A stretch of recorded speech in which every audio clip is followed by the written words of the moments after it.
are Spinal Tap from the UK. You must be the USA. In 1984, English rock legends Spinal Tap took America by storm on the tour for their underloved and oversexed opus, Smell the Glove. And it's a ride that director Marty DeBurgi was gracious enough to take us on with his documentary, This Is Spinal Tap. The band, which started as a collaboration between childhood friends David St. Hubbins and Nigel Tufnel, was faced with logistic nightmares, interpersonal... Tom, hey, Tom, what the f*** are you doing? What do you mean? I'm recording the voiceover for the Spinal Tap documentary video. It's not a real band, you idiot. Right. Okay, then who did I just watch a documentary about? No, it's a movie, Tom. They shot it like a documentary. Look, I don't have time for this, okay? I have like 6 other videos I have to do meta commentary over today, so can you just please cut this and get on with this one? And hey, do me a favor. Put some totally garbage music under the title, so when this thing doesn't perform, I can just blame it all on that, okay? More like Cineprix. What'd you say?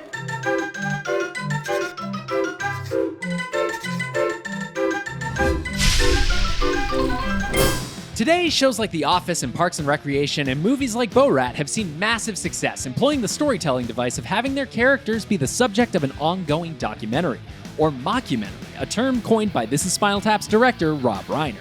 But with no previous successes in the subgenre to point to at the time, Reiner and Spinal Tap stars and co-creators Christopher Guest, Michael McKean, and Harry Shearer had to put their money where their mouth was just to get the movie off the ground. Money talks and bullshit walks. The four had to give up the intellectual property rights to the band just to get the movie financed. More on that later. But they believed in their concept and charged ahead, hoping the gamble would pay off eventually. The review you had on Shark Sandwich, which was merely a 2-word review, just said sandwich.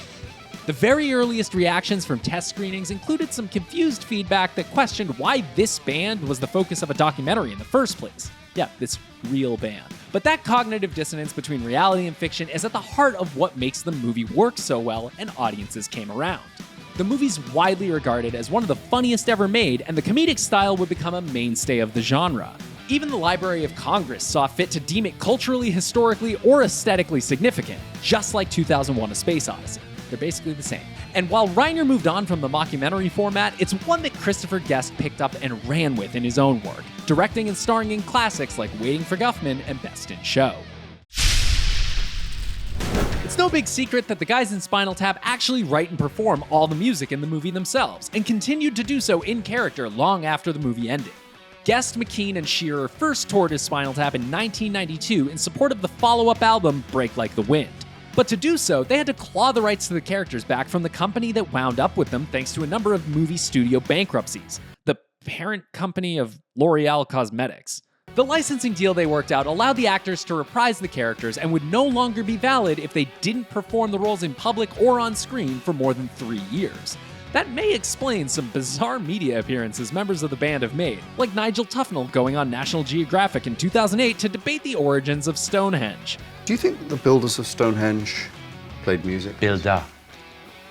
Builder. Yeah. One man. With the filmmakers recently settling a lawsuit with the current rights holders, there's reason to hope that we could see the band tap into a sequel someday. Now, this next thing's gonna take a little faith on your part, dear viewer. While bassist Derek Small's pants may be full of sin, or zucchini, if your heart is open, you may just believe that the pants David St. Hubbins has on during this interview may have a direct line to a higher power. In the DVD commentary for This Is Spinal Tap, David St. Hubbins recalls dropping the pearly white jodhpurs off at the dry cleaners, only for the devout owners of the business to refuse to return them. The reason? David had left a stain on the pants that bore a striking resemblance to Jesus Christ, triggering an international... Tom, hey, how's it going? Me again. Listen, I couldn't help but notice, but you know what? Take that pause graphic down. This isn't a VHS tape. People know that. All right. Stop trying to trick people into thinking Spinal Tap are real, all right? This thing is over. Next thing, move on. Bring the number down. The slamming, there's a really like an impact sound effect. Yeah, that one. Thank you. All right. Unlike that overwritten gag, which I promise is now over, This Is Spinal Tap's a movie that lives and dies on improv comedy. Can I look at it? No, you've seen Don't enough look of at that one. So you'd think the person shooting it would be stifling laughs the entire time. But Spinal Tap's cinematographer, Peter Smokler, was the one person on set who wasn't quite in on the joke, at least not at first.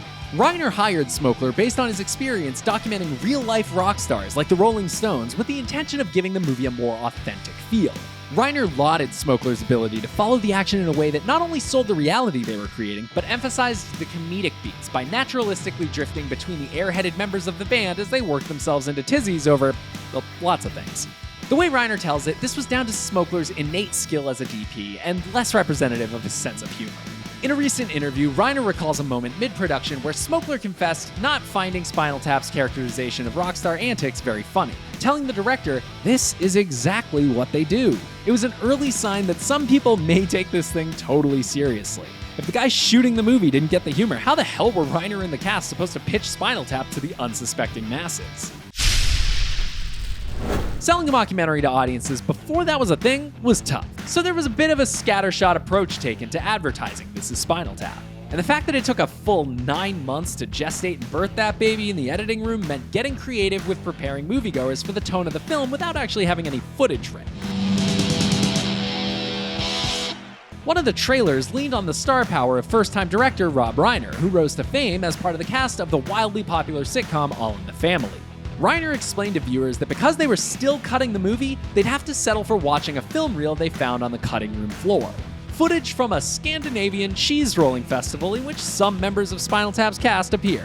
And it's all set up for this gem. What do you think? Maybe I shouldn't have shown him the cheese thing. Don't worry about it. You can always cut the cheese. Right. Honestly, yeah, that does actually sell the movie's tone pretty well. Despite misguided suggestions from executives to include some sort of wink to the audience early on, This Is Spinal Tap is played completely straight by the cast. How much more black could this be? And the answer is none. None Is that good? more black. The team took a full year to draft a bible of the band's fictional history and back catalog so that in interviews shot for the movie, all the actors would be able to improvise realistically as they reminisced about Spinal Tap's glory days. If she's not on the 519, then I'm gonna know what sorrow means, and I'm gonna cry, cry, cry all the way home. The approach helped preserve the satirical spirit of the story, but it was also a money-saving measure for production. The cash-strapped crew had just 5 weeks to shoot, and with no script, they couldn't afford to blow takes with fits of laughter. But 2 actors in particular gave the cast a real run for their money on that score. The giant glasses and set-upon nature of Paul Benedict's hotel clerk were nearly too much for McKean, Shearer, and Guest. Tells me that you just as God made me, my reservations. And late in the movie, when Spinal Tap lands the plum gig of performing in an Air Force hangar, the late, great Fred Willard's deadpan delivery as their liaison had the guys on edge the entire time. These haircuts wouldn't pass military muster, believe me. Although I shouldn't talk, my hair's getting a little shaggy too. Better not get too close to you, they'll think I'm part of the band. I'm joking, of course. Shall we go in and I'll show you around? While we've yet to see a true follow-up to This Is Spinal Tap, you may be surprised to hear that one character from the movie did go on to have a sequel, but maybe not the kind you'd expect. This Is Spinal Tap features an early Fran Drescher performance as the band's bubbly record label representative, Bobby Fleckman. Yes, Bobby Fleckman! Bobby, of course. The hostess with the mostest makes a big impression as she clashes with Spinal Tap's manager, Ian Faith, over the lewd cover of their latest album, Smell the Glove.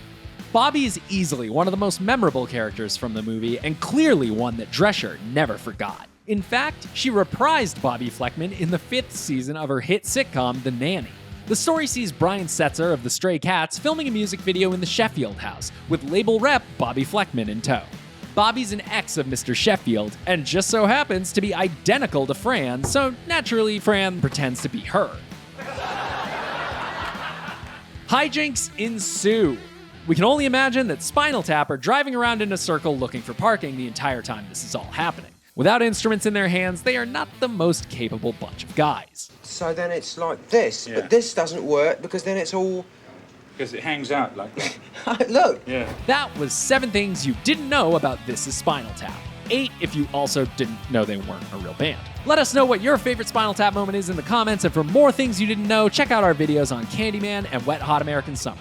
And as always, be sure to follow and subscribe wherever you like to watch IGN.